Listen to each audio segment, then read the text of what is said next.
অধীরা থমথমে মুখে তাকায়। কি সাংঘাতিক কথাবার্তা! এদের থেকে নাকি তানভীর লজ্জার ফোর্স করতে বলেছে? আশ্চর্য! আরিশ আর এক মুহূর্ত দাঁড়ালো না। রাগে শরীর কাঁপছে তার। এই মিথ্যেবাদী মেয়ের জন্য কতগুলো হেনস্থার শিকার হতে হয়েছে। সব কথা জবাব চাই তার। প্রেগনেন্ট হওয়ার অভিনয় করেছে, তাই তো এখন এই অভিনয়টাকে সে সত্যিই করবে। বেহাতব মেয়ে। রাত 12টার কাছাকাছি। এনি কিছুক্ষণ আগে মাত্র শাওয়ার নিয়েছে। শরীর কেমন ছমছম করছিল, তাই তো কোনো কিছু না ভেবে শাওয়ার নিয়ে নেয়। 10 মিনিট ধরে চুলগুলো ছেড়ে বসে আছে, আয়নার সামনে দাঁড়িয়ে পর্যবেক্ষণ করছে অনেকক্ষণ পর্যন্ত। শরীরের ক্ষতগুলো এত দ্রুত নিভে যাচ্ছে কিভাবে? আগের মতো জলজল করছে না। পেট উন্মুক্ত করে পর্যবেক্ষণ করছে। সিগারেটের পোড়া দাগ, চাবুকের আঘাত সব মুছে গিয়েছে। হালকা দৃশ্যমান, তবে মনে হচ্ছে কিছুদিন গেলে সেগুলো মুছে যাবে। এত দ্রুত বিনা মেডিসিনে দাগ মুছে যাচ্ছে, এটাই এনির মাথায় ঢুকছে না। মলম লাগিয়ে দেওয়ার মানুষ তো গ্যাংস্টার বস নন। আর যদি দিয়েও থাকে তবে সেটা তো সে দেখতে পেত, কিন্তু এতদিনও তো দেখেনি। এনির কথাগুলো ভেবে বিছানায় বসে। এমন সময় গ্যাংস্টার বসের আগমন ঘটে। নিক এনির দিকে তাকিয়েনি। হাতের ঘড়ি ব্রেসলেট খুলে সোজা ওয়াশরুমে চলে যায়নি, আর চোখে নিকের দিকে থাকে। রক্তাক্ত হাত এনির চোখ এড়িয়ে যায়নি। এই রক্তাক্ত জিনিসটাকে সে প্রচুর ভয় পায়, কিন্তু ভাগ্য তাকে রক্তের সাগরে এনে ফেলে দিয়েছে। অদ্ভুতভাবে সে সাঁতার জানে না, তাই তো কিনারা খুঁজে পাচ্ছে না। একদম 40 মিনিট পর নিক শাওয়ার নিয়ে থেকে বের হয়ে আসে। গায়ে কালো টি শার্ট, কালো প্যান্ট, সাদা ওয়ালেট দিয়ে চুলগুলো মুছতে মুছতে এনির দিকে এগিয়ে আসে। এনির ভেজা চুল দেখে কপাল কুঁচকে বলে, তুমি শাওয়ার নিয়েছো কেন? ইচ্ছে হয়েছে তাই। আমি শাওয়ার নিলাম, তুমিও নিলে, অথচ একসাথে শাওয়ার নেওয়ার মতো কিছু হয়নি। তাহলে শাওয়ার নিলাম কিসের জন্য? এনি রাগ দেখিয়ে বলে, একদম অশুভ কথা বলবেন না। শরীর হাঁসফাঁস করছিল তাই নিয়েছি। আপনার মতো রক্ত মোছার জন্য নেইনি। ঠোঁট চেপে ধরে কাবার্ডের দিকে এগিয়ে যায়। এনি গলা পরিষ্কার করে বলে, মেহেরকে ঠকিয়েছেন কেন? নিক ঘাড় ঘুরিয়ে তাকায়। এনির চোখে চোখ রেখে বলে, ইচ্ছে হয়েছে তাই। মেয়েটা প্রচুর ভালোবাসে আপনাকে। তো আপনার উচিত এমন ভালোবাসা গ্রহণ করার। আপনি চাইলে ওকে বিয়ে করতে পারেন, আমি কিছু বলবো না। নিক ছুঁচ কামড়ে ধরে শক্তভাবে কভার থেকে বের করা রিভলভারটা নিয়ে এনির দিকে এগিয়ে যায়। রিভলভারটা দেখে এনি শুকনো ঢোক গিলে। নিক রিভলভারটা এনি থুতনিতে শক্তভাবে ঠিকই বলে। আবার বল, শুনছে। এনি ভয়ে ছোট ভেজায়, কাঁপা কাঁপা গলায় বলে, মেহের আপনাকে প্রচন্ড ভালোবাসে। নিক গৃহদেশ নারী বলে, ভালোবেসে এখন আমি কি করব? আপনার উচিত পূর্ণতা দেয়া। তার জন্য কি করতে হবে? বিয়ে করে নিন। এনির কথা শেষ হতে নিক চোখ শক্ত করে গর্জন করে উঠছে। তাহলে তোকে কি করেছে? এনি চোখ খিচে ফেলে। নিক রিভলভারটা গলার নিচে চেপে ধরে। এক হাত দিয়ে এনির কোমর ধরে নিকের সাথে মিশিয়ে নেয় প্রগাঢ় ক্ষুব্ধতায়। এনির কানের কাছে ঠোঁট নাড়িয়ে বলে, নিক ঠোঁট কামড়ে হেসে এনির দিকে ঝুঁকে বলে, এই জবন দিয়ে যদি অন্যকে বিয়ে করার কথা বের করো ব্লাড রোজ, তাহলে ঠোঁট দুইটা কেটে ডাস্টবিনে ফেলে দিয়ে আসবো। মেয়ের আমাকে ভালোবাসে, আই ডোন্ট কেয়ার। মেয়েরকে নিজের বোন ছাড়া কিছুই ভাবিনি। যে ভালোবাসে তাকে আগলে রাখছেন না, আর যে ঘৃণা করে তাকে বউ বানিয়েছেন, তাও ক্ষমতা দিয়ে। আসক্তি মারাত্মক জিনিস বেবি গার্ল। ড্রাগসও আমাকে ততটা কন্ট্রোললেস করতে পারে না যতটা কন্ট্রোললেস তোমার উপস্থিতিতে হই। সারাক্ষণ মরে থাকি আমি। কিসের মন? বাসরের। ভালোবাসেন আমায়? বুঝলে ব্লাড রোজ, বউকে ভালোবাসতে নেই, ভালোবাসলেই গর্ভবতী। তুমি যদি বলতে চাও তাহলে আমি সেকেন্ড বিরতি না দিয়ে 1000 বার ভালোবাসতে রাজি। এনি ছটফটি উঠে ভয়ের মধ্যেও থেকে লজ্জা হাঁসফাঁস করে উঠছে রমণী। ভালোবাসার অর্থ এটা নয় গ্যাংস্টার বস। ভালোবাসা মানে দুজনের মনের মিল, অস্তিত্বের মিল, এমন এক জিনিস যেটা ভাষায় প্রকাশ করার মতো নয়। আত্মার মিল এই জিনিসটা অনুভব করা যায় কিন্তু প্রকাশ করা যায় না। প্রেমিক পুরুষ নিজের প্রেমিকাকে আগলে রাখবে, ভালোবাসবে, সর্বপ্রথম তার কথাকে প্রাধান্য দিবে। নিক কপাল কুঁচকে বলে। কথা প্রাধান্য দেয় কিভাবে? এনি হাসি দিয়ে বলে, আমি যা বলবো তাই শুনবেন, আমাকে গুরুত্ব দিবেন, অবহেলা করা যাবে না। এনি ঠোঁটের কামড়ে ধরে বলে হচ্ছে, সবই করব যদি রাতটা আমার নামে হয়। পুরো রাত আমার নামে উৎসর্গ করতে হবে বেবি গার্ল। এনির অন্তর আত্মা কেঁপে ওঠার উপক্রম। বিছানা অন্য পাশে গিয়ে অধৈর্য হয়ে বলে, মাফ চাই আমি, আমার কথার গুরুত্বের প্রয়োজন নেই কোনো। দুনিয়ার সব অবহেলা আমায় করেন, তবু কিছু বলবো না আমি। এনিকে এমন অধৈর্য হতে দেখে নিক কপাল ভাঁজ করে ফেলে তাকায়, গম্ভীর হয়ে বলে, প্রয়োজন যখন হবে তখন নিজে আদায় করে নেব। ধরলাম না, ছুলাম না, কাছে গেলাম না, এভাবে ছটফট করছো কেন? নিকের কথা শেষ হতে এনি থম মেরে বসে যায়। কিসব নির্লজ্জ কথাবার্তা বিড়বিড় করে বলে, বদ্ধরুমে বন্দি রেখেছেন কি এসব শোনানোর জন্য? হুম, স্বামীর সুখ পাইয়ে দেওয়ার জন্য। এনি শান্ত চোখে তাকিয়ে বলে, হুট করে আমাকে বউ মনে করার কারণ? আগে তো রক্ষিতা বলতেন। অতীত খাটবে না। বর্তমানে এতটাও সুন্দর নয় যে অতীত ভুলে যাব। পুরো দেশে রক্ষিতার পরিচয় দিয়ে বদ্ধরুমে বউ বউ কেন করেন? অতীত টানবে না। প্রয়োজন ছাড়া গ্যাংস্টার বস কাজ করে না। এই নিয়ে কথা তুলবে না। কারোর প্রশ্নের কৈফিয়ত দিই না আমি। তাছাড়া বিয়ে করে বউকে বউ ছাড়ার কি ডাকবো? এনি অন্যদিকে তাকিয়ে বলে, জোর করে বিয়ে করেছেন, এই বিয়ে শুদ্ধ নয়। বউ হলাম কি করে তাহলে? আস্তাগফিরুল্লাহ। 3-4 বার বাসর করেছে, আর এতদিনে বিয়ে করার বউ বলছে বিয়ে শুদ্ধ নয়। নিকের মুখের রং পাল্টাতে থাকে, এগিয়ে যায় এনির দিকে। এনির থুতনিটা ধরে উঁচু করে নিজেও ঝুঁকে যায়, পুরো মুখে তাকিয়ে বলে, তোমার পুরো শরীরের 17টা তেল সাক্ষী ব্লাড রোজ। গ্যাংস্টার বস নিক জেভরন তোমার স্বামী। তোমার গ্যাংস্টার বসের ঠোঁটের স্পর্শ পেয়েছে। তারা বলছে কোনটা হালাল স্পর্শ আর কোনটা হারাম। এগুলো হচ্ছে বলবে না, কারণ তোমাকে কিছু বলেনি, তেলগুলোকে বলেছে। এনি তার পিছে বলে। নির্লজ্জ চিতাবাঘ। নিক অদ্ভুত চোখে তাকিয়ে বলে, ভদ্র চিতাবাঘ বেবি গার্ল। শিকার চারপাশ ঘুরঘুর করে, অথচ বাঘ শান্ত হয়ে বসে আছে। এনি থমথমে মুখে তাকায় নিকের দিকে। লোকটা অদ্ভুত সুন্দর। নিকের নিচের ঠোঁটের মাঝামাঝি স্থানে একটা ছোট্ট তেল, যেটা তাকে চুমুকের মতো টানছে। ইচ্ছে করে সামান্য হাত ছুঁয়ে দিতে শান্ত গলায় বলে, ভদ্রভাবেই থাকুন। ভদ্রভাবে থাকলে আমার বাচ্চা আর দুনিয়ার আলো দেখতে হবে না। এনি ছোট ছোট চোখে বলে, মানে? বাবু হতে চাই আমি ব্লাড রোজ, সন্তান চাই আমার। এনি চোখ দুটা পানিতে চৈচুঙ্গুর হবু করে উঠে, ঠোঁট ভিজে কাপা কাপা গলায় বলে উঠছে, আমি আপনার সন্তান চাই না, রাখতে চাই না আমার গর্ভে। তোমার উত্তর চাইনি আমি। এমন করবেন না প্লিজ। যদি বাবা হয়েও যান তাহলে পরিচয় কি দেবেন সন্তানের সামনে? বাচ্চা বড় হলে জানবে বাবা একজন ক্রিমিনাল, খুনি। যার নিজের জীবনের নিশ্চয়তা নেই, সে নিজের বাচ্চার জীবনের নিশ্চয়তা কি করে দেবে? এই নরকে আমি আমার সন্তান বড় করব না?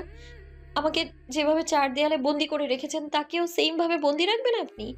সন্তান জন্ম দিয়ে আপনার শত্রুদের কারণে নিজের সন্তানকে হারাতে পারবো না আমি। তার থেকে বরং নিঃসন্তান থাকাই ভালো। কোনো পিছুটান থাকবে না আমার। আমি বাচ্চা চাই না নিক জেভরান। এই অন্ধকার দুনিয়ার সাথে আমি আমার সন্তানকে সাক্ষাৎ করাতে চাই না।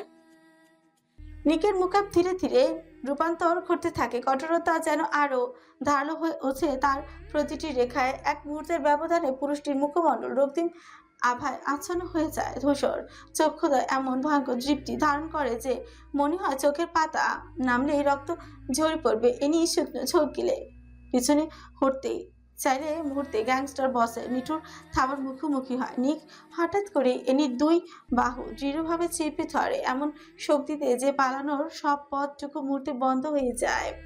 এনি ঘন ঘন নিঃশ্বাস টানতে টানতে সে গভীর ভারী স্বরে বলে,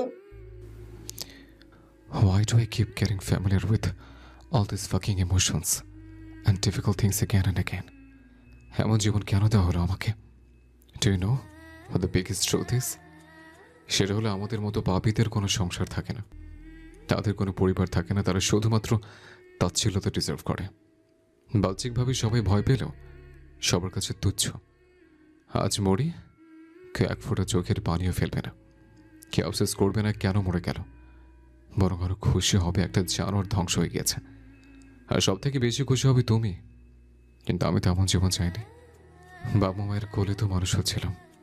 ক্রিকেটের দিকে ঝোঁক ছিল আমার সব থেকে বেশি। আমার পছন্দের পেশা ক্রিকেট। ভেবেছিলাম বড় হয়ে ক্রিকেটার হব। তাহলে কেন সব পাল্টে গেল? ক্রিকেটার থেকে একজন কারাদণ্ড খুনের আসামি। ক্ষমতা যদি আমার না থাকতো তবে আমার স্থান হতো জেল। সব থেকে কঠিন সাজা হতো আমার। কেন আমার জন্মদাত্র এতটা হিংস্র হলো আর আমাকে অমানুষে পরিণত করলো? ওই মহিলা আমার সব ধ্বংস করে দিয়েছে। আমার বাবা, দাদা, দাদু, বোন সবাইকে ধ্বংস করে দিয়েছে। সর্বশেষ আমাকেও পাপের দিকে ঠেলে দিয়েছে। আমি মনে হয় এমন এক পাপী যার হাত নিজের মায়ের রক্ত দিয়ে রাঙানো, কিন্তু সে আমার মা নয়। কোনো চরিত্রহীন নারী আমার মা হতে পারে না। সংসার করার মতো পুরুষ আমি নই। সেটা আবার মনে করিয়ে দিল। মনে করে দিলে আমাদের মতো পাপীদের আপন বলতে কেউ থাকতে পারবে না। আমি নিজেকে বেশি প্রোটেক্ট করার আগে তোর প্রোটেকশন নিয়ে উন্মাদ হয়ে থাকি। আমি মরলে হয়তো খুশিতে আত্মহারা হয়ে যাবে, but trust me baby girl, আমি ছাড়া তোর কোনো গন্তব্য নেই। আমি সামান্য চোখ বন্ধ করে নিজের সর্বস্বতী হারিয়ে ফেলবে। 2 মিনিটও টিকে থাকবি না। প্রথমে হারাবি সম্মান, এরপর প্রাণ। হে যে আশেপাশে আমার শত্রু দেখতে পাচ্ছ, এদের প্রতিটা ব্যক্তির টার্গেট তুমি।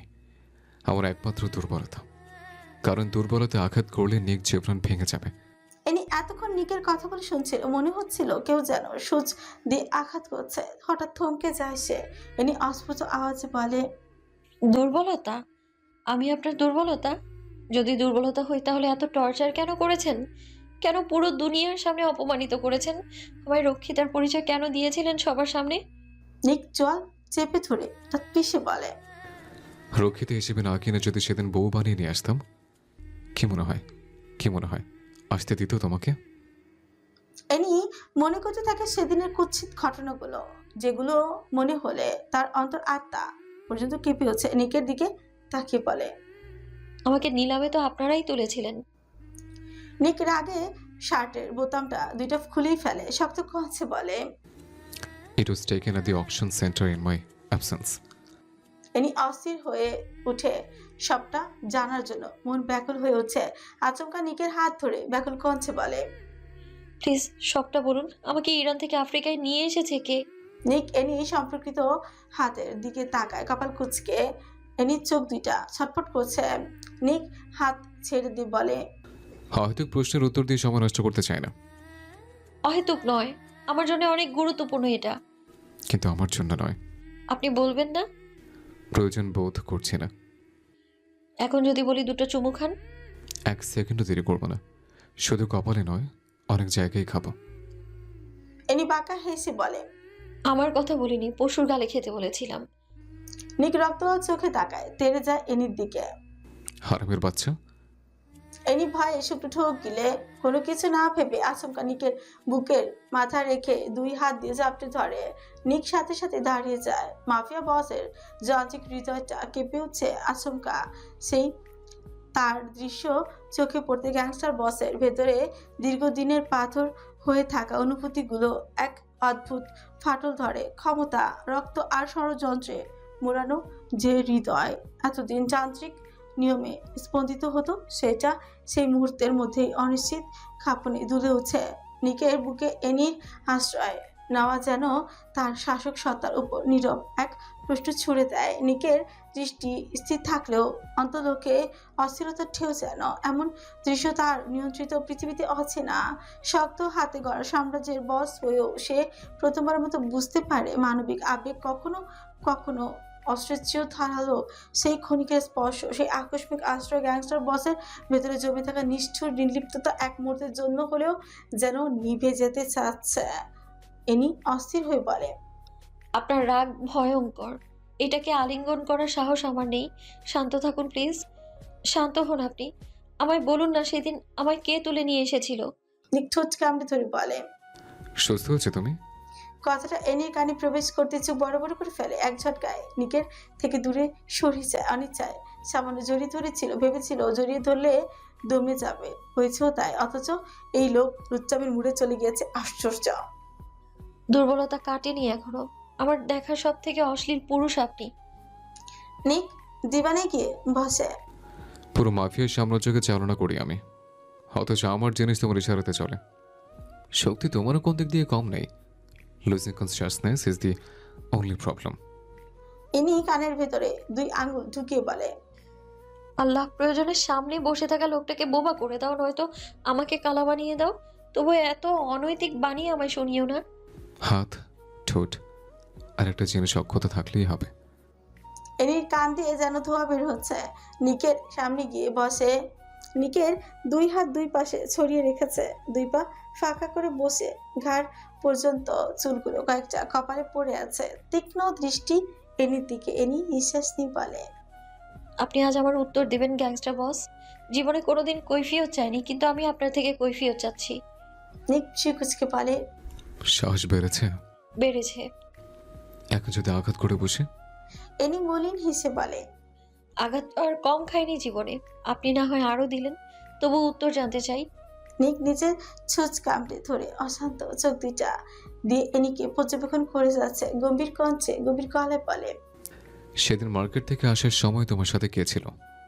এনি চট করে উত্তর দেয়, কবে? যেদিন তোমাকে তুলে আনা হয়েছিল। আমার ফ্রেন্ড ছিল, কিন্তু আমাকে কে কিডন্যাপ করেছে? আমি ভেবেছিলাম আপনি। আপনি নন তো? গ্যাংস্টার বসের কাউকে কিডন্যাপ করতে হয় না। যেটা নেওয়ার সেটা জনসম্মুখে ছিনিয়ে নিতে জানে। তোমাকে কায়েদ কিডন্যাপ করেছে, এই দেশের সব থেকে বড় স্মাগলার। কিন্তু কেন? রাশিয়া পাচার করবে তাই। এনির হৃদয় কেঁপে উঠছে, কাপা গলায় বলে, কিন্তু আমাকে তো পাচার কিনে নিয়ে যাওয়া হয়েছিল। আমার সাথে অনেক মেয়ে ছিল প্রাইভেট জেটের ভেতর। এই পাচার কেন্দ্র আপনার, তাই তো? আমার সাম্রাজ্য যখন, তখন এর মালিক আমি ছাড়া কি হবে? এনির চোখ দিয়ে দুই ফোঁটা পানি ঝরতে থাকে। ছুঁচ আটকে কান্না বন্ধ করে রেখে বলে, আমাকে পাচার না করে নিলামে তোলা হলো কেন? নিক টেবিলের উপর থেকে সামান্য ওয়াইন গিলে নেয়, গ্লাসটা শব্দ করে রেখে বলল, তোমাকে পাচার কেন্দ্র নিয়ে আসে কায়েদ, কিন্তু এই পাচার কেন্দ্রের ভেতরে 18 জন মাফিয়া ঢোকার ক্ষমতা রাখে। তোমাকে যখন অজ্ঞান অবস্থায় গাড়ি থেকে নামানো হয়, তখন সবার কলুষিত নজর তোমার দিকে পড়ে। আমি নিজেও সেখানে উপস্থিত ছিলাম। সবার থেকে সুন্দরী ছিলে তুমি। লালসা দেয় কয়েকজন, তোমার জ্ঞান ফিরলে রক্ষিতাদের দিয়ে ফ্রেশ করে আনা হয়। তখন শুধু কয়েকজন নয়, 18 জনের কামনা দৃষ্টি পড়েছিল। কেউ হারিয়ে গিয়েছিল কিশোরী অবয়বে, কেউ নীল চোখের গভীরতা হারিয়ে গিয়েছিল। শুরু হয় নিজেদের মধ্যে যুদ্ধ, কে আগে বিছানায় নেবে। নিকের মুখ কঠিন হয়ে যায়। এনির মাথা ফনফন করছে, চোখের পানি মুছে বলে, সেদিন বাঁচালেন না আমায়? আমি কেন বাঁচাবো? তাহলে আজ কেন পুরো দুনিয়ার থেকে আড়াল করে রেখেছেন? ওই লোকটা সামান্য করে স্পর্শ করেছিল বলে হাত কেটে নিজের মাংস খাওয়াতে বাধ্য করলেন। ওদেরকে এমন লালসা দিতে দিয়েছেন কেন আপনি? নিক চোখ শক্ত করে ফেলে। তখন আমার বউ ছিল না, কিন্তু এখন আমার স্ত্রী। নিক ছুঁচ কামড়ে ধরে হেসে, তাহলে স্বীকার করছেন রক্ষিতা হিসেবে কিনেছিলেন? রক্ষিত হিসেবে কিনলে বউ হতে পারতে না। চরিত্রহীন নারীদের নিজ হাতে খুন করি আমি। তোমার ধারণাও নেই প্রস্টিটিউট ক্লাবে দৈনিক কতজন নারী আমার হাতে রক্তাক্ত হয়। বলে। এনির শরীরে কেউ যেন চাবুক পিটা করছে, গাল ধরে আসছে ভাঙা গলায় বলে, আপনি তো বলেছিলেন নারীদের স্পর্শে চান না, তাহলে ওদের সাথে রাত কাটান কি করে? নিক তাতে দাঁত পিষে ধমকে হচ্ছে, হয়তো গলার আওয়াজ বাড়লে মেরে উল্টো ঝুলিয়ে রাখবো। প্রস্টিটিউট ক্লাবে বেশ্যাদের মরণ যন্ত্রণা দিতে চাই, তার জন্য আমার পুরুষত্ব নয়, ছুরি আর চাবুকের আঘাতে যথেষ্ট। এনি বিছানা চাদর খামচে ধরে বলে, ওদের তো আপনারা তৈরি করেছেন এমন, তাহলে ওদের কি অপরাধ? পাচার কেন্দ্র তৈরি করেছি আমরা, কিন্তু বাড়ির নর্তকীরা নিজ ইচ্ছে আসে, টাকার বিনিময়ে নিজেকে বিলিয়ে দেয়। এই বাড়ির মালিক কে? আমি। এনি নাক ছিটকে বলে, নিজের তৈরি করা পাপ ভবনে কেউ কাজ করলেই অপরাধী? লোহ দিয়ে জুতো তৈরি করলে কি সে জুতো পড়তে হবে? নিজের মূল্য নেই, এদেরকে ধরে ধরে গলাটা আলাদা করার প্রয়োজন। আমার সামনে যেগুলো পড়েছে একজনও জীবিত ফেরেনি। আমাকে পাচার কেন্দ্রে তোলা হয়েছিল বলে আমাকে বাঁচাননি? যদি এমন হতো তবে তুমি আমেরিকার কোনো এক জায়গায় প্রতিনিয়ত কোনো খদ্দেরের সঙ্গিনী হতে, স্থান হতো নরকে। তুমি জানো না, পাচারে রাখা হাজারো মেয়ে নিজের সতীত্ব হারিয়ে ফেলে, এরপর এদেরকে বিক্রি করতে না পেরে মেরে ফেলা হয়। অনেকে স্পর্শ কলুষিত নজর পড়ে, নোংরা স্থানে রাখা হয়। তোমার সাথে এমন হয়েছে? এনি শরীরটা ঝাঁকুনি দিয়ে উঠছে, ভাবতে শরীর কাটা দিয়ে উঠেছে, ছোট্ট করে বলল, না। কেন হয়নি? আপনি সাহায্য করেছেন। নিক বাঁকা হেসে বলে, কিছুটা বুদ্ধি হয়েছে। সবকিছু মাথার উপর দিয়ে যাচ্ছে।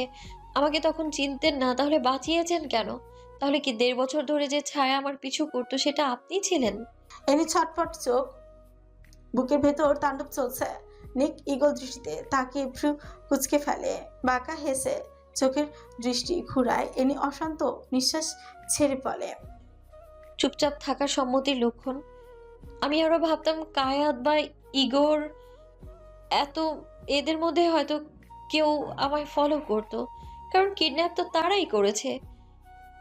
আগে ধরতে পারিনি সেই ছায়ার খোঁজ, তবে নিলামে ওঠার পর ধারণা করেছিলাম এরাই হবে হয়তো।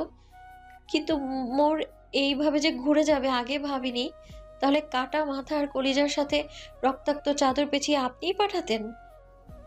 নিক ডিভান থেকে উঠে 2 কদম এগিয়ে আসে হিংস্র পুরুষটা। শান্ত অথচ গভীর গলায় বলে। অন্য কেউ করলে খুশি হতে?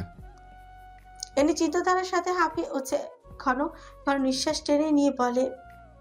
আমাকে আগেই ফলো করেছেন, টার্গেটে রেখেছেন আমায়। তাহলে নিলাম থেকে কিনে আনাটা কায়াতের সাথে চ্যালেঞ্জ নয়, আপনার ইচ্ছে।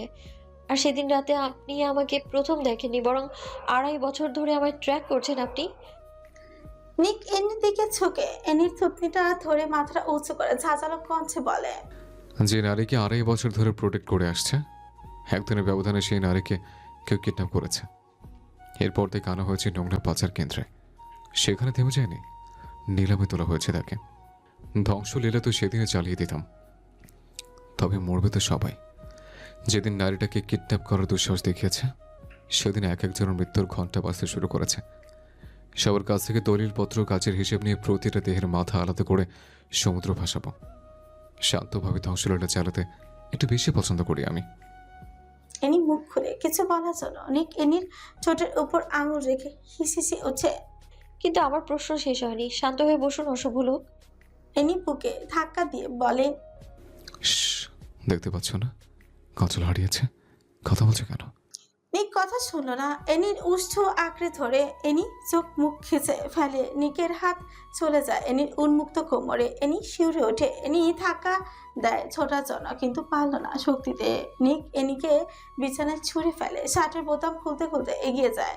রমণীর ভয়ে গলা শুকিয়ে আসছে। নিক শার্টটাকে অবহেলিত ভাবে ছুঁড়ে ফেলে। রমণীকে কিছু বলার সুযোগ দিলই না। পুনরায় উষ্ঠ মিলন ঘটায় হিংস্র পুরুষটার শক্ত স্পর্শে।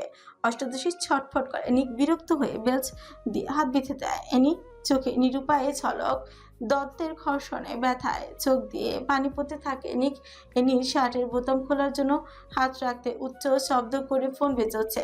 নিকের কানে গেল না সেই ফোনের আওয়াজ। নিক ঠোঁট ছেড়ে গলায় নামতে এনি বলে। ফোন বাজছে। বাজুক। এনি ব্যথায় ঠোঁট নাড়াতে পারছে না, ছাড়া পাওয়ার জন্য অস্থির গলায় বলে। মেয়ে নাকি অসুস্থ হয়ে পড়েছে, ওর ব্রেইনের সমস্যা তো, শুনলাম ও নাকি অসুস্থ। নিক থেমে যায়, মাথা উঁচু করে তাকাতে এনির ঠোঁট নাড়িয়ে বলে। নিক নিঃশ্বাস নিতে পারছে না। ঘন ঘন শ্বাস নিতে নিতে নিজেকে শান্ত করে। দ্রুত মোবাইলের কাছে যায়। ফোনে অধিরাজ নামটা ঝলবল করছে। অধৈর্য হয়ে ফোন রিসিভ করতে অধিরাজের অস্থির কণ্ঠ। বস, জেড বাড়ির বাইরে এসেছে, একটা অঘটন ঘটাবে। আমার কথা তো জীবনেও শুনবে না। নিক ঠোঁট চেপে ধরে প্রশ্ন করে। মেয়ের কি অসুস্থ? না বস, মেয়ের অসুস্থ হলে তো আরিশ স্যার জানাতো। একদম সুস্থ সে। শিওর? জি বস। ওকে, আমি আসছি 10 মিনিটের মধ্যে। জেডকে ফলো কর। নিক ফোন কেটে মার্বেলের মেঝেতে ছুঁড়ে ফেলে। এতটা শক্তি দিয়ে ফেলেছে যে মোবাইলের কোনো অস্তিত্বই হয়তো ঠিক নেই। এনি শব্দ কেঁপে উঠছে। গ্যাংস্টার বস রাগে চুল টেনে ধরে নিয়েছে। রাগটাকে সামলাতে না পেরে প্রগাঢ় ক্ষুদ্রতায় এনির একটা বাহু শক্ত করে চেপে ধরে ঘুরছে উঠে।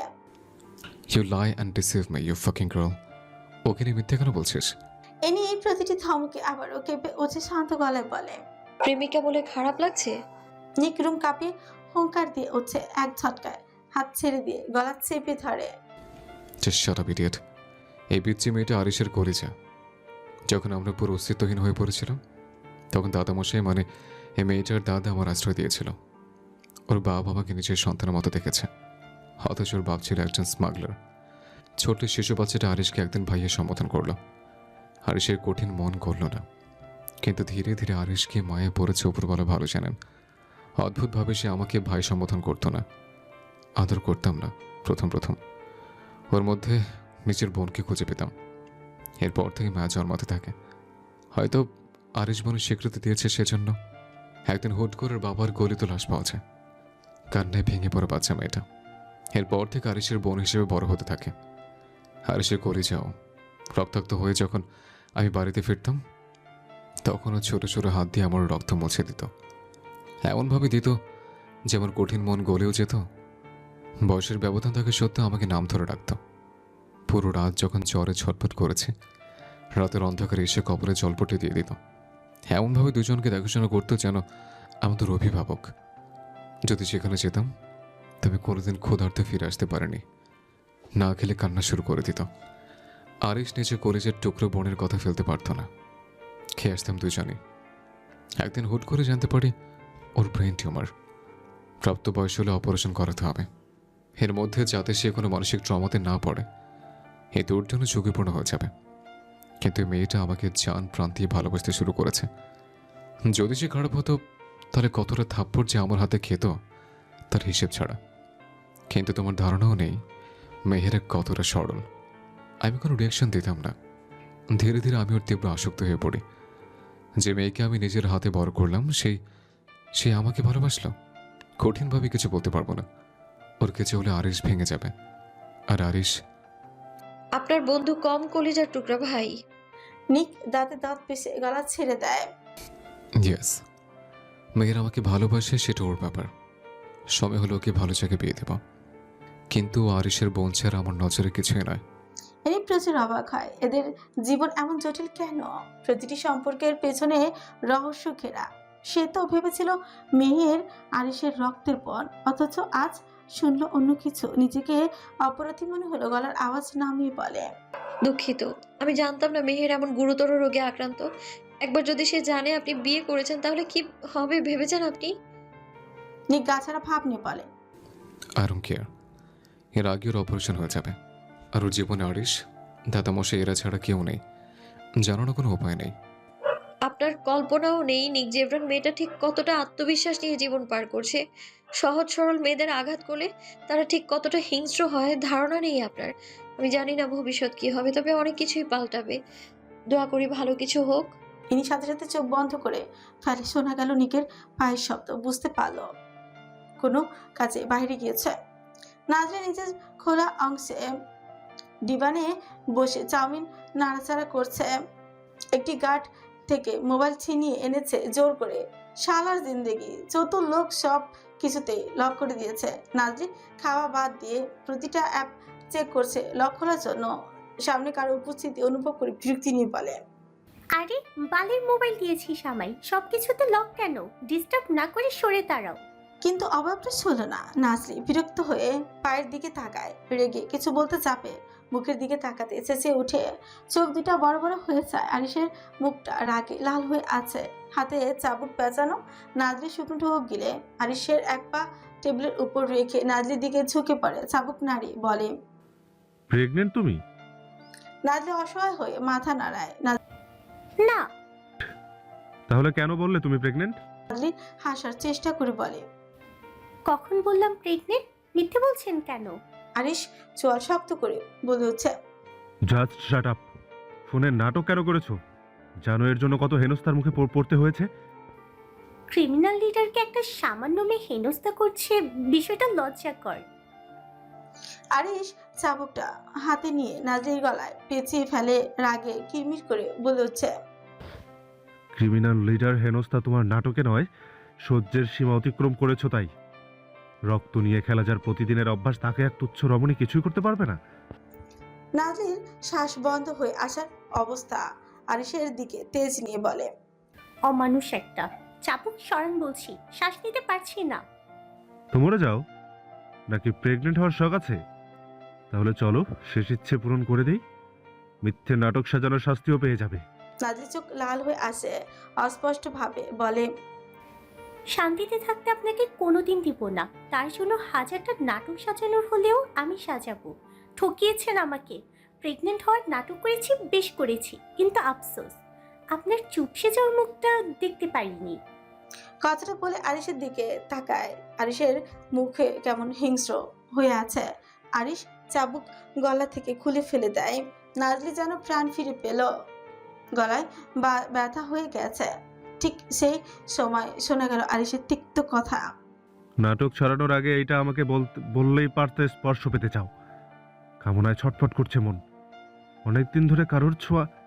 আরিশ কথা বলতে পারল না। নাজরির হাতে থাপ্পড় বসে তার ডান গালে। আরিশ এখনো অন্য দুনিয়া আছে, বুঝতে পারছে না তার সাথে কি হয়েছে। নাজরি খাপা পাখির মতো গর্জে ওঠে। কি ভেবেছিস আমাকে? তোদের প্রস্টিটিউট ক্লাবের নারীদের মতো নর্তকী, তোদের মতো নরপিশাচ। মেয়েদের সম্মান করতে জানেন না, অবশ্য করবে কিভাবে? সেই শিক্ষাই তো কেউ কোনোদিন দেয়নি। বড় তো হয়েছেন অসামাজিক পরিবেশে। কোন মায়ের পেট থেকে জন্ম জানি না, জন্মেরও ঠিক আছে কিনা। জন্মের ভেজাল না হলে এমন নিচু মানসিকতার। নাজরির কণ্ঠ থেমে যায়। আরিশের শক্ত হাত চেপে ধরে নাজরির গলা, অন্য হাতে চুলের মুঠিতে। আরিশ অতিরিক্ত রাগে কথা বলতে পারছে না। নাজরি আবছা আলোতে দেখতে কেমন ভয়ানক মানবে পরিণত হয়েছে। মুখ চোখ লাল হয়ে গিয়েছে। আরিশ গলায় চেপে ধরা দেয়ালের সাথে মেশায় কিরমিটিয়ে বলে, তুই নিজেও জানিস না ঠিক কোন জায়গায় আঘাত করছিস আমায়। কাঁচা ঘা আবার তাজা করে তুললি। আমার মাকে নিয়ে বাজে মন্তব্য করেছে যারা, তাদের শরীরকে আমি অ্যাসিডে পুড়িয়ে মেরেছি। মরণ যন্ত্রণা এতটা তীব্র দিয়েছি যে প্রাণ ভিক্ষে চাওয়ার জন্য সুযোগ দেয়নি। তোকে বাঁচতে দেব ভেবেছিস? 2 মিনিটের মধ্যে আমার চোখের সামনে থেকে যাবি। তবে এই বাংলোতে নয়, এই বাগান বাড়ির বাইরে যাবি। যদি আর কোনোদিন আমার দৃষ্টি সীমানার মধ্যে পড়িস তবে সেদিন তোর শেষ দিন হবে। আরিশ এক ঝটকায় নাজলিকে ধাক্কা দিয়ে সরিয়ে দেয়। বড় বড় পা ফেলে উপরে চলে যায়। নাজলি গলা ধরে দেয়াল ঘেঁষে বসে পড়ে, ফুপিয়ে উঠে বিষাক্ত মন। এই কোন পুরুষের জন্য হৃদয় মায়ের জন্ম করলে উপরওয়ালা? এই ধ্বংস আমি কিভাবে সইব? নাজলি উঠে দাঁড়ায়। অনেক দিন পর দরজা খুলে দেখে তৃষ্ণার্ত মন আলোতে যাওয়ার জন্য ছটফট করে ওঠে। ছটফট দৃষ্টি তুলে উপরে তাকায় রুমের দিকে। খালি পায়ে বের হয়ে যায় রুম থেকে। থাপ্পড়ের কারণে ছোট ফেটে গিয়েছে। গার্ডরা আটকাতে আসে। নাজলি রক্তাক্ত চোখ নিয়ে তাকিয়ে বলে, খবরদার, আটকাবে না কেউ। আমার মুক্তি দিন আজ। আর মুক্তি পেয়ে গেছি। গার্ডরা সরে দাঁড়ায়। নাজলি বেরিয়ে যায়। ঘন গাছপালা দিয়ে সাজানো অশুভ বাগান বাড়ি থেকে কোথায় যাচ্ছে জানা নেই, গন্তব্য কোথায় জানা নেই। আফ্রিকা সাম্রাজ্যের সপ্পর অজানা। মস্তিষ্কে আসে নাবিদের নাম, ছোট করে ফুটে ওঠে হাসে। গভীর রজনী, নির্জন রাস্তা, নিঃশ্বাস চেপে ধরে আছে। আবছা আলোয় পথের কিনারা আধো ছায়ায় ভেসে উঠছে, আবারও মিলিয়ে যায় অদৃশ্যতায়। বাতাস থমকে থাকলেও চারদিক নিস্তব্ধ নয়। ভিন্ন ভিন্ন প্রকার অস্পষ্ট গুঞ্জন অন্ধকারে বুক চিরে উঠেছে। কখনো ক্ষীণ, আবার কখনো হঠাৎ তীক্ষ্ণ। আলো অন্ধকারে দ্বন্দ্বে রাস্তা নিজেই অচেনা হয়ে ওঠে। নীরবতার আড়ালে লুকোনো এক অজানা আশঙ্কা বাতাসে জমে থাকে। পা ফেলতে রাতের গভীরতা আরো ঘনীভূত হয়ে গাছ ছমছমে শীতলতা ছড়িয়ে দেয়। রাস্তার একেবারে প্রান্ত ঘেঁষে এক রমণী নিঃশব্দে দাঁড়িয়ে আছে। আবছা আলোতে লাল কেশ চিকচিক করছে। নাজরি গুটিয়ে নেয় নিজেকে। হুট করে কানে আসে কোনো মেয়ের গোগানের আওয়াজ। নাজরি রাতের অন্ধকার ভয় পাচ্ছে প্রচুর। কলিজা পর্যন্ত কাঁপছে তার। আড়াল থেকে বের হয়ে সামান্য উকি দেয়। সামনে একটা গাড়ি কালো রাখা। গাড়িটা অসম্ভবভাবে নড়ছে। সামনে এগিয়ে গিয়ে আড়ালে কান পাতে একজন পুরুষ ফুসফুস নিঃশ্বাসের শব্দ, আর একজন নারীর গোঙানি। নাজরি পায়ের পাতা সহ পুরো শরীর শিশি করে ওঠে। দাঁড়িয়ে থাকতে পারছে না সে এক জায়গায়। মস্তিষ্ক একটা শব্দ ঘুরছে। রে, নাজরির শরীর ধীরে ধীরে অবশ হয়ে আসে। স্নায়ুগুলো যেন একে একে নিস্তেজ হয়ে পড়েছে। কিভাবে সে মির্জাকে বাঁচাবে, এই প্রশ্নটাই তার চেতনার ভেতর বজ্রের মতো আঘাত আছে। বুকের গভীর থেকে নিঃশব্দ প্রার্থনা উঠে আসে, হে আল্লাহ, শক্তি দাও, সাহস দাও। জীবন যদি চলেই যায় তবুও মেয়েটাকে বাঁচাতে হবে। এই একটি মাত্র সংকল্প তাকে আঁকড়ে ধরে রাখে। তবু আতঙ্কের ভারে নাজরি জায়গা থেকে এক চুলও নড়তে পারে না। গোটা শরীর যেন শীতল পাথরে রূপ নিয়েছে। ইচ্ছে আছে কিন্তু শক্তি নেই। ঠিক তখনই গাড়ির ভেতর সমস্ত নড়চড় থেমে যায়। এক অস্বাভাবিক নীরবতা চারিপাশে গ্রাস করে। আর সেই স্তব্ধতায় বুক চিরে ভেসে আসে এক বিশ্রী অট্টহাসি। কি ভয়ঙ্কর সে হাসি! শব্দের ভেতরে যেন লুকিয়ে থাকে অশুভের ছায়া। শেষমেশ শুধু একটি শব্দই কানে এসে ধাক্কা খায়। One is finished, honey. নাজলি দুই কানে হাত চেপে ধরে। ফিনিশড শব্দটা তার মাথার ভেতর বারো প্রতিদিনত থাকে। কি ফিনিশড? মেয়েটাকে কি মেরে ফেলেছে? প্রশ্নের ভারে বুকের ভেতরটা হু হু করে উঠছে। মুহূর্তেই নাজলি কান্না ভেঙে পড়ে। দুই হাত দিয়ে ছন্নছাড়া হয়ে চুলের মুঠি আঁকড়ে ধরে। এই যন্ত্রণার বাস্তবতাকে ছিঁড়ে ফেলতে চাচ্ছে। অনেক দেরি হয়ে গেছে, বাঁচাতে পারল না সে। ঠিক তখনই দরজা খোলার কর্কশ শব্দ কানে আসে। ভয়ানক শঙ্কায় সে লুকোনোর জন্য দৌড়ে ছুটতে যায়, কিন্তু তার আগেই পেছন থেকে নরপশুটার গগন কাঁপানো এক হিংস্র ডাক ভেসে আসে। সে ডাক এমন হিংস্রতা যে শব্দ তাকে থামিয়ে দেওয়ার জন্য যথেষ্ট। কে ওখানে? ডাকটা শুধু এক ভয়ানক শব্দ ছিল না, এই শব্দটা এই মুহূর্তে নাজরি মেরুদণ্ড চিরে ভেতরে ঢুকে যায়। শরীরটা মুহূর্তেই পাথর হয়ে গেছে।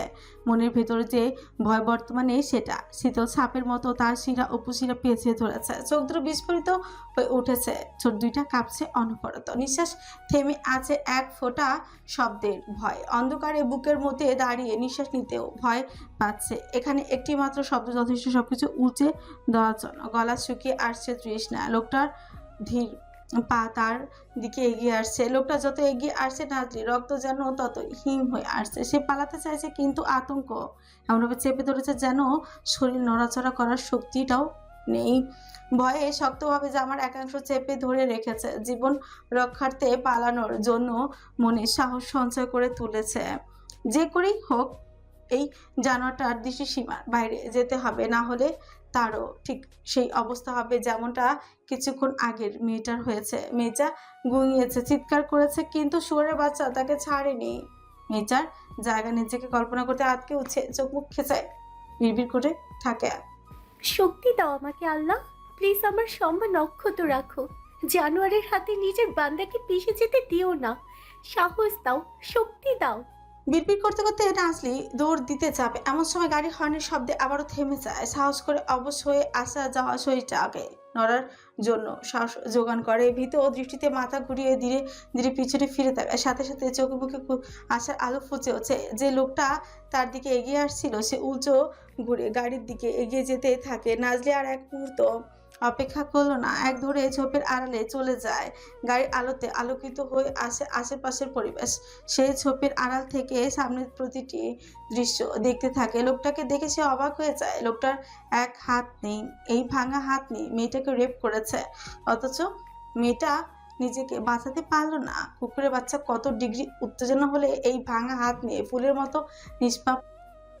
মতো নিষ্পাপকে অপবিত্র করেছে করে মেরেই ফেলে। নাজলির আগে কাপছে রীতিমতো, ইচ্ছে করছে চাপাতে দিয়ে মেন পয়েন্ট কেচে বিষাক্ত পোকা ছেড়ে দিতে। তাহলে যদি কুলাঙ্গারের শিক্ষা হতো, ঠিক ততটা ছটফট করতো যতটা ছটফট মেয়েটা করেছে। নাজলি বড় বড় নিঃশ্বাস নেয়। গাড়ি থেকে নেমে আসে তিনজন শক্তপোক্ত দেহের যুবক। তাদেরকে চিনতে তার একটু ভুল হয়নি এমন নাটকীয় ঘটনায়। নিক, আরিশ, অজিরাজকে দেখে আরিশের রাগান্বিত মুখটার দিকে সে তাকায়।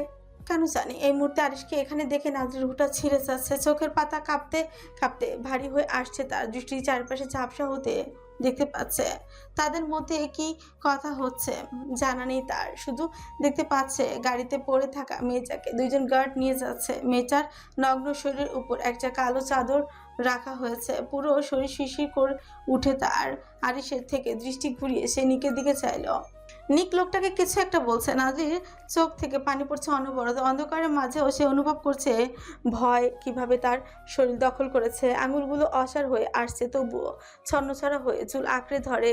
এ যেন নিজের অস্তিত্ব ধরে রাখার শেষ ব্যর্থ চেষ্টা।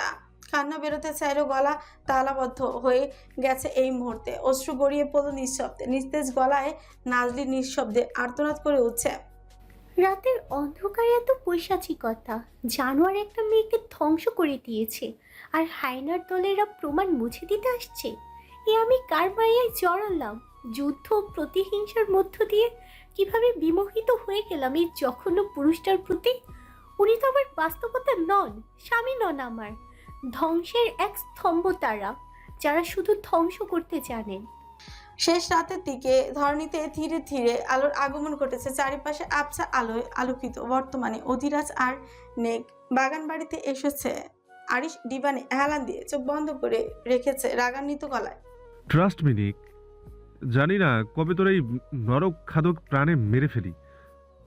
মাদারফাক, কি প্রয়োজন ছিল আজ রাতে এই ঘটনাটা ঘটানোর? আজ কোনো রিয়াক্ট করলি না কেন? মেয়েটাকে একদম মেরে ফেলেছে।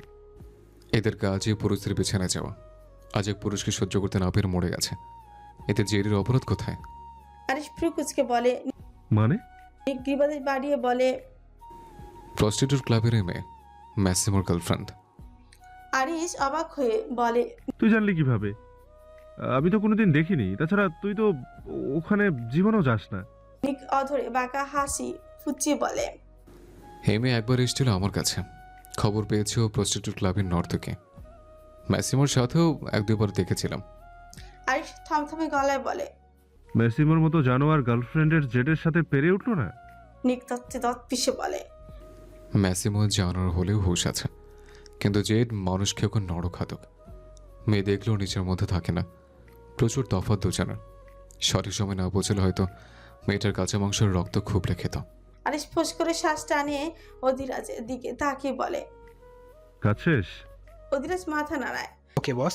জি স্যার। টর্চার সেলে নেওয়ার সাথে সাথেই মেয়েটাকে অ্যাসিডে ডুবিয়ে দেওয়া হয়েছে। আরিশ কিছুক্ষণ চুপ মেরে বসে থাকে। মেয়েটা খারাপ, চরিত্রহীন, আর চরিত্রহীনা নিকের দুই চোখের শস্য, তাই বলে এতটা নৃশংসতা। আরিশ নিকের উদ্দেশ্যে শান্ত গলায় বলে। আজ বউ রেখে আমাদের গলায় ঝুলে আছিস কেন? নিক ওয়াইনে চুমুক দিয়ে বলে। কাজ আছে। আজ কিসের কাজ? যত পাচার করা সব তো কমপ্লিট। জানা মতে বর্তমানে কোনো কাজ নেই, যেটা তোর রাত জেগে করতে হবে। আর রাত জেগে যেটা করতে হবে সেটা এখানে নয়, সেটা তোর বউয়ের কাছে। নিক বিরক্তির চোখে তাকায় আরিশের দিকে। আরিশের চোখ দুইটা অস্বাভাবিকভাবে লাল হয়ে আছে, কেমন ছনছাড়া দেখা যাচ্ছে তাকে। এই আরিশের রূপ নিক কমই দেখেছে। সুযোগল কুচকে ফেলে নিক। তোর চোখ মুখের অবস্থা কেন? আরিশ চট করে তাকায় নিকের দিকে, দুই হাত দুই পাশে ছড়িয়ে বলে। পুরো রাত নির্ঘুম, তাই হয়তো এমন লাগছে। চেষ্টা নির্ঘুম থাকাটা আমাদের অভ্যাস। রাত দিনে কোনো ভেদাভেদ নেই আমাদের কাছে। মাঝে মাঝে ফর্মালিটি করে বেছানা যেতে হয়, আর এখন বউয়ের জন্য যেতে হয়। আমি তোর কথা জিজ্ঞাসা করছি, ড্রাগস নিয়েছিস? আরিশ ছুঁচ কামড়ে হেসে বলে। অল্প নিয়েছি। নিক কপাল কুচকে ফেলে। নিক প্রতিনিয়ত ড্রাগস নেয়, এটা তার অভ্যাসে পরিণত হয়েছে, কিন্তু আরিশের ব্যাপারটা মানতে পারছে না। শক্ত করে ফেলেছে। শুয়োরের বাচ্চা, ড্রাগস নিয়েছিস কেন? আরিশ হালকা হেসে বলে। যন্ত্রণা হচ্ছিল তাই অল্প নিয়েছি। টেনশন করিস না, নেশা ধরবে না এই সামান্যতে। নিক তীক্ষ্ণ দৃষ্টিতে তাকায় আরিশের পানে, গলা খাদে নামে প্রশ্ন করে। নাজলে কোথায়? আরিশ বিরক্তিতে কপাল কুচকায়। খবরদার, এই মেয়ের নাম আর মুখে নিবি না। নিক চাচা দত পিষে বলে। হে মেয়ের জন্য যে পাগলা কুকুর হয়ে যাচ্ছিস, তারপরে নাজলে কোথায়? Answer me Arish. আরিশ ঠোঁট চেপে ধরে নিকের দিকে তাকিয়ে হাসে। জীবনের প্রথম নিজের বন্ধুকে বুঝতে ভুল করলি রিক। ক্রিমিনাল লিডারের এতটাও অধপতন আসেনি যে সামান্য মেয়ের জন্য পাগলা কুকুর হয়ে যাবে। এই মেয়েকে তো সহ্য করতে পারি না। আমার মাকে নিয়ে বাজে মন্তব্য করছিল, বলছিল আমি নাকি চরিত্রহীন মায়ের সন্তান। A violent rage surged inside me, craving a silence so absolutely that even pain would have no voice. নিকের কপালে ভাঁজ পড়ে। অজিরাজ শুকনো ঝোঁক গিলে গলা কাঁপছে তার, কাপা গলায় বলে। ওনাকে কি মেরে ফেলেছেন স্যার? একটা সুযোগ কি দেওয়া যেত না? মেয়েটা না বুঝে হয়তো রাগের মাথায় বলে ফেলেছিল। আরিশ ক্রুদ্ধ গলায় বলে। বাল, আহাজারি কম কর। মারিনি আমি, বের করে দিয়েছি বাড়ি থেকে। কখন বের করে দিয়েছিলে? হবে হয়তো 11টা-12টার দিকে। বাধ্য এসব কথা, জাহার নামে যাক, আই ডোন্ট কেয়ার। নিক মাথা হাত রেখে বলে। যদি কায়েত ইগোরের হাতে পড়ে, একবার পড়তে পারলে রক্ষা নিশ্চিওর। কিন্তু এর জন্য আমার ঘরে থাকে বোকা মেয়েটা কথা রাখাতে আমাকে ছিন্ন বিচ্ছিন্ন করে দেবে। আরিশ চট করে সোজা হয়ে বসে, চোখে মুখে ক্লান্তির ছাপ উধাও। ছটফট গলায় বলে। ওদের হাতে পড়বে মানে? তুই তো বলেছিস ওরা জানে নাজলি মৃত। তাহলে মৃত ব্যক্তিকে তারা নজরে রাখবে কেন? নিক নিচের ছুঁচ কামড়ে ধরে রেখে বলে। ইগোর কায়েত ছাড়া রাস্তাঘাটে কম জানান নেই। এই রাতের অন্ধকারের রাস্তাটা একটা মেয়ের জন্য কতটা জাহান্নামময় সেটা জানার কথা। আরিশ আর এক মুহূর্ত দাঁড়ালো না, কোনো শব্দ না করে বড় বড় পা ফেলে রুম থেকে বেরিয়ে যায়। অজিরাজ অবাক হয়ে বলে। আরিশ স্যার কোথায় যাচ্ছে বস? নিক কিছুক্ষণ চুপ থেকে কুচ করেই দাঁড়িয়ে যায়। একই ভঙ্গিতে বাইরে যেতে যেতে বাঁকা হেসে বলে।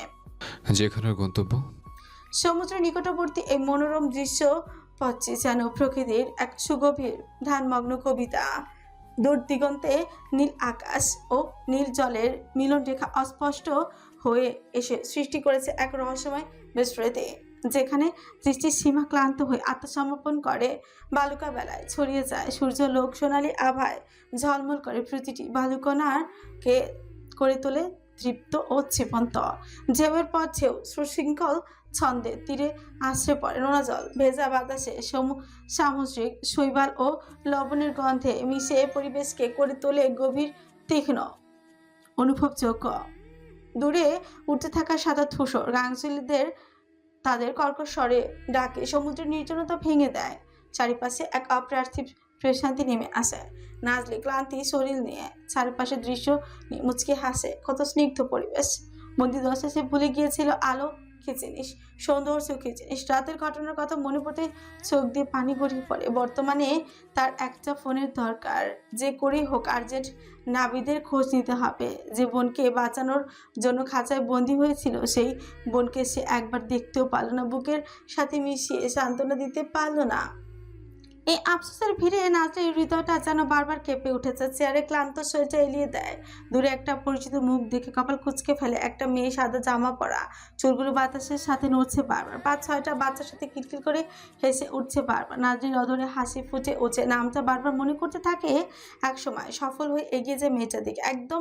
নাজলি একদম বাচ্চাদের কাছে গিয়ে দাঁড়ায়। মেয়েটা নাজলিকে দেখে অবাক হয়ে তাকায়, এমনভাবে তাকিয়েছে যেন বহুদিন পর নিজের আপনজনকে দেখেছে। বাচ্চাদের হাত ছেড়ে দিয়ে হাসি দিয়ে বলে উঠছে, নাজলি আপু, রাইট? নাজলি মুচকি এসে বলে, ইয়েস, রিদ্ধিমা। রিধিমা ঠোঁট নেড়ে বলে, একবারের মতো দেখাতে এখনো নাম মনে রেখেছো। Then I am really very lucky. Such a beautiful girl has remembered my name. রিদ্ধিমার প্রাণবন্ত হাসিতে নাজলি প্রচুর অবাক হয়। মেয়েটা প্রচুর মিশুক, কিন্তু এই চেহারার সাথে একজনের প্রচুর মিল রয়েছে। নাজলি এই কথাটা ভেবে চোখ বন্ধ করে ফেললো। এই ভাবনা কখনো পসিবল নয়। মুচকি এসে বলে, তুমি তো আফ্রিকার স্থানীয় না, তোমার বাড়ি কোথায়? রিদ্ধিমার মুখ কিছুক্ষণের জন্য চুপসে যায়, কিন্তু পর মুহূর্তে হেসে বলে উঠছে, এই তো সামনে আমাদের চিলড্রেন্স হোম। এই বাচ্চারা আমার পরিবার। নাজলি অবাক হয়ে কপাল কুঁচকে ফেলে। পরিবার মানে তোমার বাবা মা কোথায়?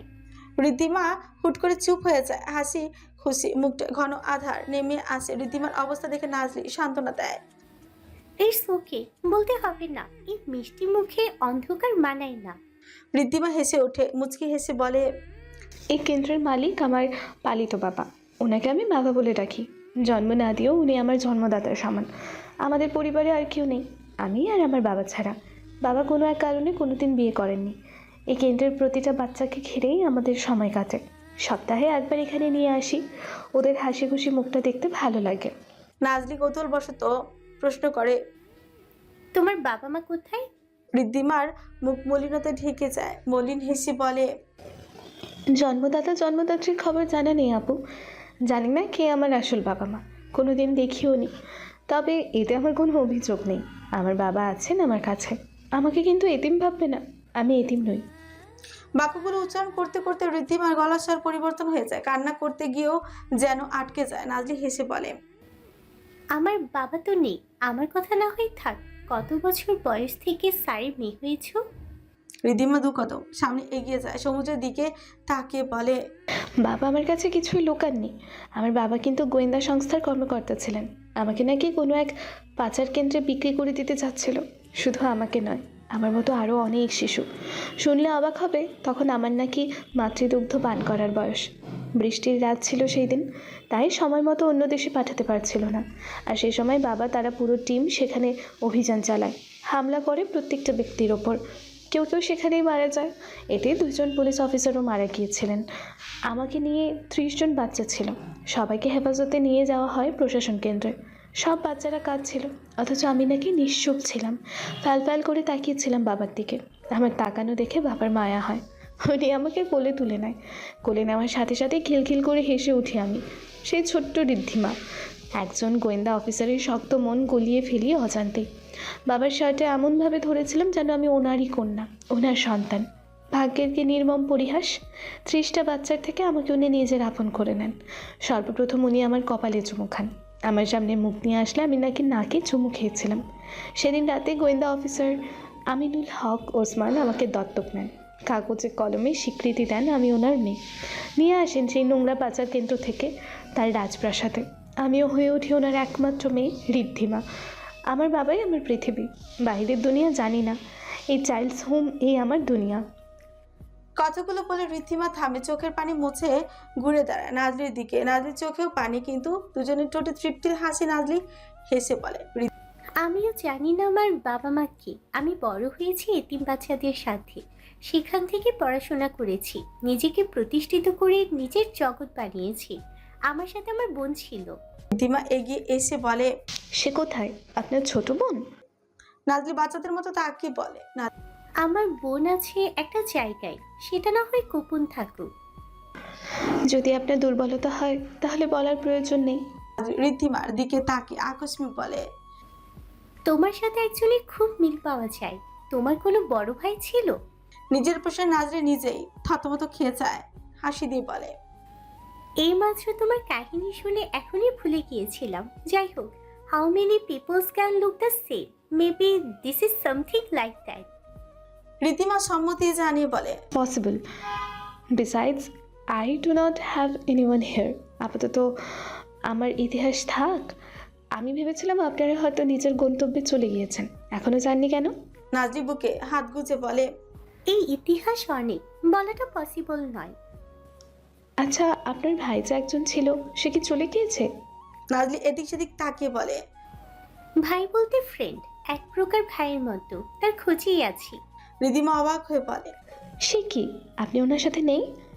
না, আমি কাজে অন্য জায়গায় ছিলাম, সব হারিয়ে ফেলেছি আসার সময়। ফোনটাও নিয়ে যে মিস কল দিব, তুমি ফোনটা দিলে উপকৃত হতাম।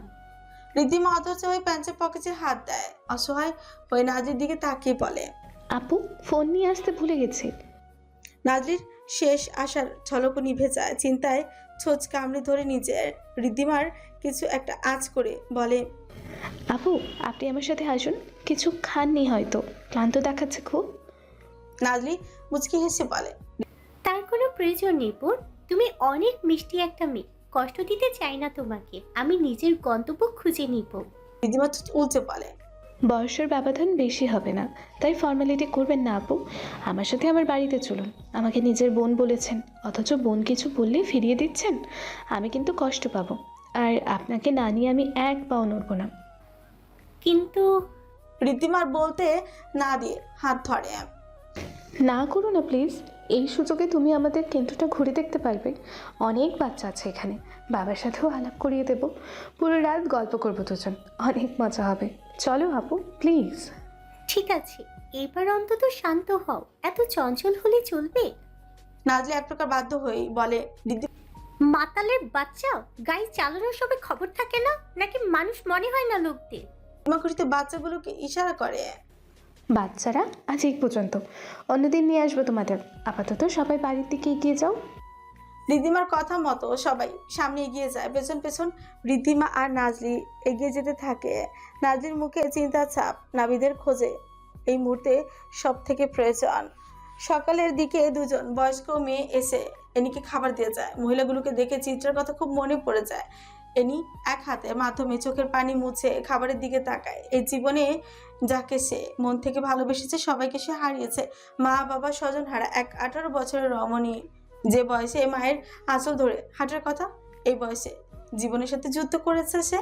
যে বয়সটা বাবার থেকে বিভিন্ন গল্প শোনার কথা, সেই বয়সে প্রতিনিয়ত লোকের আহাজারি, রিভলভারের আওয়াজ, ছুরির ফ্যাস ফ্যাস শব্দ শ্রবণ করছে। এটা কি কোনো স্বাভাবিক জীবন? এই জীবন কারো জন্যই স্বাভাবিক হতে পারে না। যে জীবনের প্রতি মুহূর্তে ভয় থাকে, মরণের ভয়, ইজ্জতের ভয়, এগুলো নিয়ে বাঁচতে হয় প্রতি মুহূর্ত। একজনকে তো সব দানই করে দিয়েছি, আফসোস সে আমাকে পুরো দুনিয়া থেকে বাঁচালেও সব থেকে কষ্টদায়ক যন্ত্রণাগুলো এই পুরুষটাই দিয়েছে। কিভাবে ভুলবো আমি এইসব ঘটনা? যখন আমায় চাবুক দিয়ে আঘাত করে রক্তাক্ত করেছিল, বিকৃত খুনের দৃশ্য আহাজারি দিয়ে মানসিক যন্ত্রণা দিয়েছিল, যন্ত্রণা সহ্য করতে না পেরে ছটফট করতাম আমি। কিভাবে ভুলবো সেই কুৎসিত সময়গুলো যখন আমাকে পাচার কেন্দ্রে নিয়ে যাওয়া হয়েছিল। মানুষরূপী হিংস্র জানোয়ারগুলো শরীরের ভাঁজে কুদৃষ্টি দিয়েছিল, নিলামে তুলেছিল আমার সতীত্বকে। যখন লোকের মুখ থেকে শুনতাম আমি কারো রক্ষিতা, যখন আপনি আমাকে বলতেন রক্ষিতা তুই আমার জীবনে আছেই বাকি গ্যাংস্টার বস। এই ছোট্ট জীবন কত কিছুর সাথে না পরিচয় হলো। ছোট বয়সে পরিবার হারালাম, আর বড় না হতেই সম্মান। এনি চোখ বন্ধ করে ফুপিয়ে ওঠে, নাক টেনে চোখের পানি মুছে। অনেক আগে খাবার দিয়ে গিয়েছে, অথচ খাওয়ার রুচি আসেনি। হুট করে ক্ষুধার জ্বালা তীব্র হয়ে উঠছে। এনি মেঝে থেকে উঠে দাঁড়ায়, এরপর ট্রলিটা বিছানার কাছে নিয়ে যায়। বিছানায় পা তুলে বসে সামান্য পানি খায়, চামচে হাত দিতে চাপে। এমন সময় কিছু শব্দে দরজার দিকে তাকায়। রেগে এসেছে ভেবে নিজেকে ছিটকিয়ে নেয়, চোখের পানি ভালোভাবে মুছে ফেলে।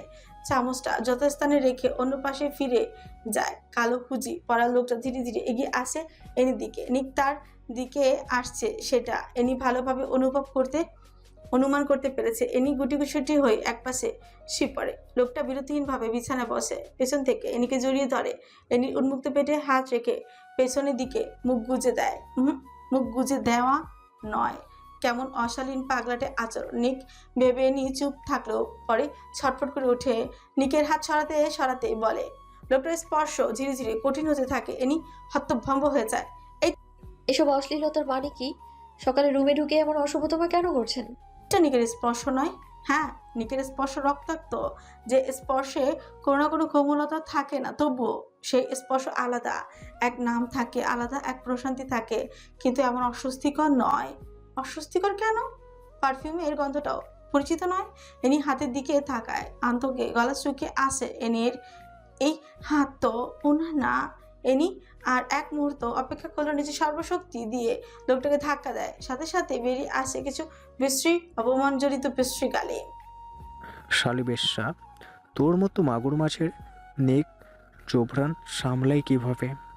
এনি দ্রুত শরীরের চাদর জড়িয়ে নেয়, বিছানা থেকে নেমে পড়ে। চোখে পরে শক্তপোক্তদের একটা যুবককে, বয়স হয়তো 25-26 হবে। চুলগুলো খোকরানো, চোখের দৃষ্টি ধূসর, যেমনটা নিকের, কিন্তু নিকের দৃষ্টির মতো ধ্বংসাত্মক নয়। এই দৃষ্টিতে আছে আবর্জনা। এনির শরীর থরথর করে কাঁপছে। একটা অপরিচিত লোক তাকে ছুঁয়েছে ভাবতেই এনির বমি আসছে। কিন্তু লোকটা আসলে আসলে আসলো কিভাবে এখানে?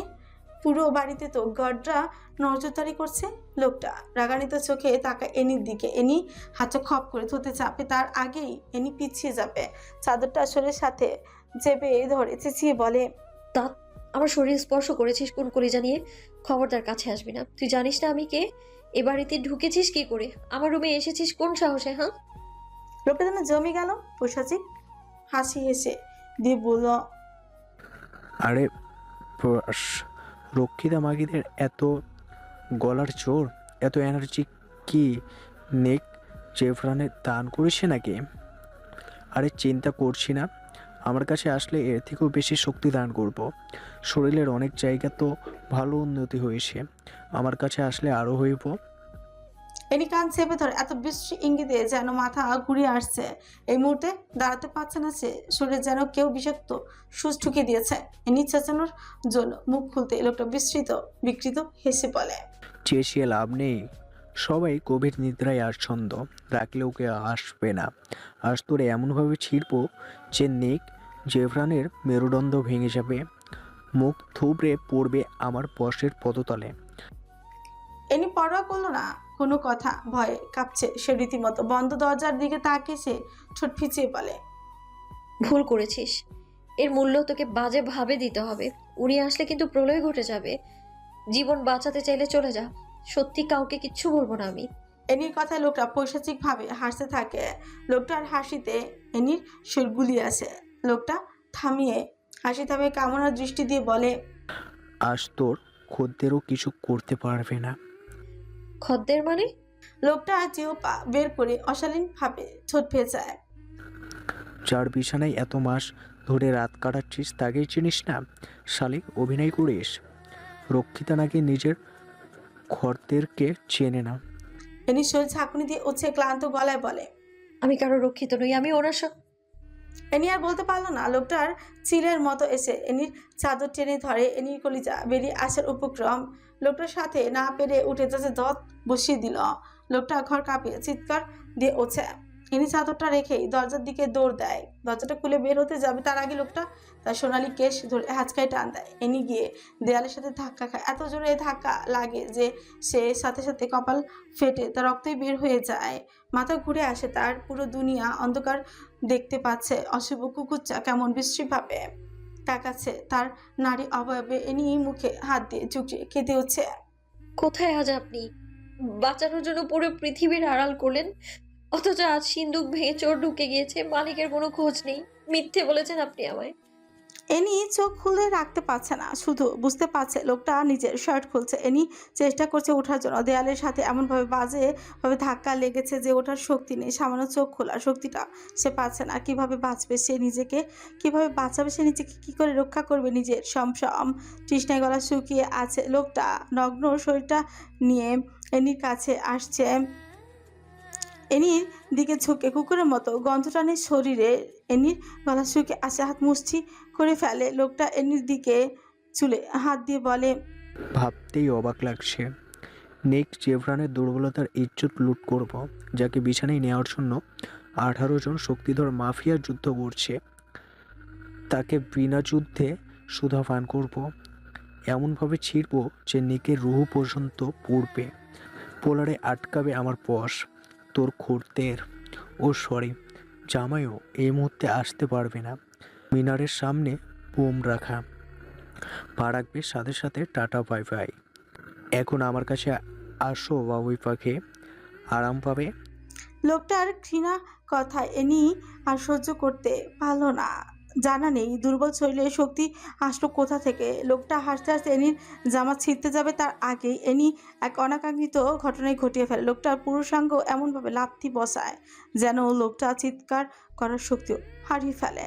লোকটা পাগলা কুকুরের মতোই চেপে ধরে বসে থাকে। এনি আর দেরি করলো না, দুর্বল শরীরটা নিয়ে সামনে উঠে দৌড় দেয়। লোকটা যন্ত্রণা ছটফট করছে। ছটফট করা অবস্থা এনি এক হাত চেপে ধরে পৃষ্ঠি গালি দেয়। তোর সাথে এত শখ করে কথা বলা উচিত হয়নি। প্রথমে এসে অ্যাকশন শুরু করে দেওয়া উচিত ছিল, তাহলে এতক্ষণ রক্তাক্ত হয়ে পড়ে থাকতে। এনি লোকটার হাত ছাড়ানোর জন্য শক্তি প্রয়োগ করতে থাকে। শক্তিতে পেরে না উঠে আবারও সর্বশক্তি দিয়ে কামড় বসিয়ে দেয়। লোকটা চেঁচিয়ে ওঠে, কিন্তু এইবার এনি ছাড়ল না। কামড় দিয়ে অনেকক্ষণই থাকে। লোকটা হাত ঝটকা মেরে ছটফট করতে করতে চিৎকার দিয়ে উঠে, তোর তেজ যদি আজ না কমিয়েছে, দেখি কত নিতে পারিস। এনি যেন কিছুই শুনছে না। এই মুহূর্তে তার বাইরে যাওয়া প্রয়োজন, এমন এক জায়গায় যাওয়া দরকার যেখানে তাকে কেউ খুঁজে পাবে না। মুহূর্তে এনির কপালের ভাঁজ সমান হয়ে যায়। কাবার্ডের দিকে নজর যায় ওর, দ্রুত কাবার্ডের দিকে যায়। কাবার্ডের গোপন ধাক খুলে একটা ধারালো ছুরি বের করে। লোকটা এখনও অশ্লীলভাবে গালিগালাজ করছে আর যন্ত্রণায় কাতরাচ্ছে। এনি এমনভাবে লাথি দিয়েছে যে আরেকটু হলেই হয়তো মরেই যেত। লোকটা কোনো মতে উঠে দাঁড়ায়, এনির চুলটাকে শক্ত করে ধরে পিছন থেকে গলা চেপে ধরে। আজ তোর তেজ মিতা বসালে, রক্ষিতার এত শক্তি। নিক জেভরানকে সামলাতে গিয়ে একটু শক্তি কমে নাই শালির। লোকটা এনির জামার এক অংশ ছিঁড়ে এনির পিছনে ঘুরে ধারালো অস্ত্রটা লোকটার পেট বরাবর বসিয়ে দেয়। লোকটা চোখ দুইটা বেরিয়ে আসার উপক্রম। এনি ছুরিটা ঘোরাতে থাকে, তাতে থত পিষে বলে, দেখতে আমাকে ভোলাভালা মনে হলেও প্রয়োজনের তাগিদে আমি ঠিক কতটা ভয়ঙ্কর সেটা তোদের ধারণাও নেই। এনি থেমে যায়, ছুরিটা আরো জোরে ঠুকিয়ে বলে, সবার সাথে লড়াই করে জিতে গেলেও পারিনি শুধু গ্যাংস্টার বস নিক জেভরানের সাথে। হারিয়ে দিয়েছে এই লোক আমায়, হেরে গিয়েছে এই পাপী পুরুষটার কাছে, কিন্তু তোর কাছে হারবো ভাবলি কি করে হারামি? লোকটার মুখ থেকে রক্ত পড়তে থাকে, চোখ দুটো রাগে যেন অগ্নি কাঁচে দাও দাও করে চলছে। লোকটা দাঁত কিরমির করে, ধৃত দ্বিতীয় আঘাত যা করে বসে গ্যাংস্টার বসের প্রাণ ভোমরার উপর। লোকটা পকেট থেকে ছোট ছুরিটা বের করে একইভাবে এনির বুকে ঢুকিয়ে দেয়। স্তব্ধ হয়ে যায় এনি, চোখ থেকে পানি পড়ছে অনবরত। এনি নিজের পেটের দিকে তাকায়, যন্ত্রণায় মনে হচ্ছে এখনই রুহটা বেরিয়ে যাবে। লোকটার মুখে পৈশাচিক হাসি। এনি ক্ষিপ্ত হয়ে লোকটার পেট থেকে একটা ছুরিটা বের করে বুঝে ওঠার আগেই গলায় বসিয়ে দেয়। এতটাই রাগ আর উন্মাদনা নিয়ে আঘাত করছে যে সাথে সাথে সামান্য মাথা ঝুলে যায়। লোকটার দেহটা মাটিতে লুচিয়ে পড়ে। লোকটা চিৎকার করতে পারেনি, শুধু কেমন যেন অদ্ভুত ভয়ানক আওয়াজই বের হচ্ছিল। এনি আর ঠিক থাকতে পারল না। তীব্র ব্যথা আর যন্ত্রণায় দেয়াল ঘেঁষে বসে থাকে। কানে এসে আঘাত করে এক তীব্র শব্দ। ব্লাড রোজ। ইনি চোখ তুলে তাকায়। পাগলের মতো এগিয়ে আসছে এক বেপরা হার্টলেস পুরুষ। এই লোকটাকে চিনতে ইনি ভুল করেনি আগের বার, ভুল করলেও এখন যে এসেছে সে সঠিক। ইনি লুটিয়ে পড়ে মেঝেতে পড়ার আগে কেউ বুকের সাথে ঝাপটে ধরে তাকে। ইনি তীব্র ব্যথায় ছটফট করে বিড়বিড় করে, ওদেরকে বলে দিন আমার যেন রক্ষিতা না বলে, কষ্ট হয় আমার, কলিজা ছিঁড়ে যায়। এনি কথাটা শেষ করতে পারল না, তার আগে উন্মাদ হৃদয়হীন পুরুষটার ভাঙা কঞ্চ কানে আসে। কলিজা আমার